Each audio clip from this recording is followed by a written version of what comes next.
Today we'll look at how to create this dream effect in Davinci Resolve. One of the fun things about this effect is how many ways you can experiment with it. I'll show you some general methods and then you can continue to play with it on your own. I'm here in Davinci Resolve and I've added this clip of a girl reading onto my timeline. Let's say I want to give it a more dreamy and hazy feel. Well, I'll select the clip here and then I'll go to the Fusion tab. So I'll click Fusion.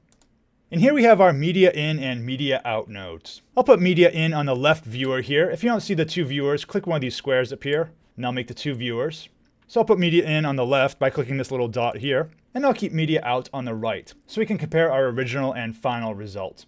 The first stage of this effect that I like is to add a glow node. So I'm going to go to Effects up here, I'll click the search bar, and I'll type glow.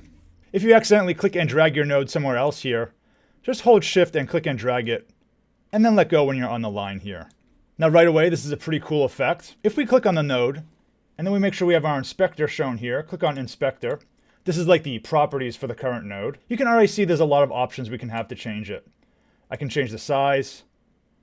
I can change how strong the glow effect is. You can tweak it how you like.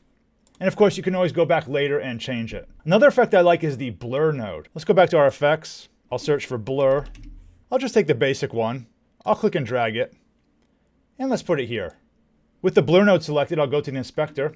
And you can change the blur size.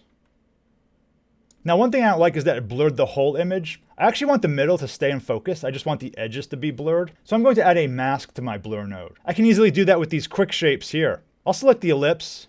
I'll click and drag onto my canvas. And I'll connect the output of the ellipse to the blue arrow on the blur node. And I'll let go. And you can see it masked it out. The blue input to a node acts as a mask. However, it did the opposite of what I wanted. So I'll select my ellipse node here. Then I'll just click invert. I'll drag up soft edge.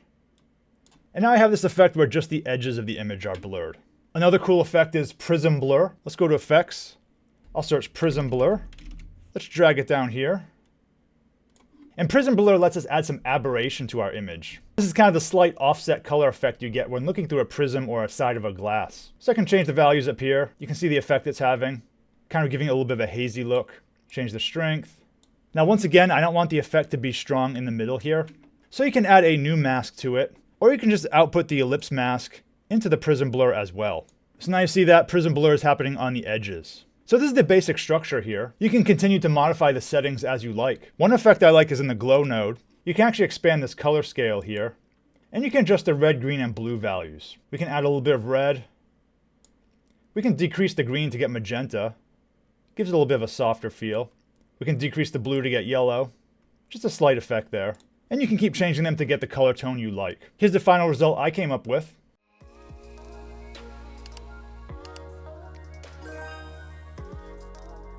If there's any Davinci Resolve topics you'd like to see a video on, let me know down in the comments below. Thanks for watching, and see you in the next video.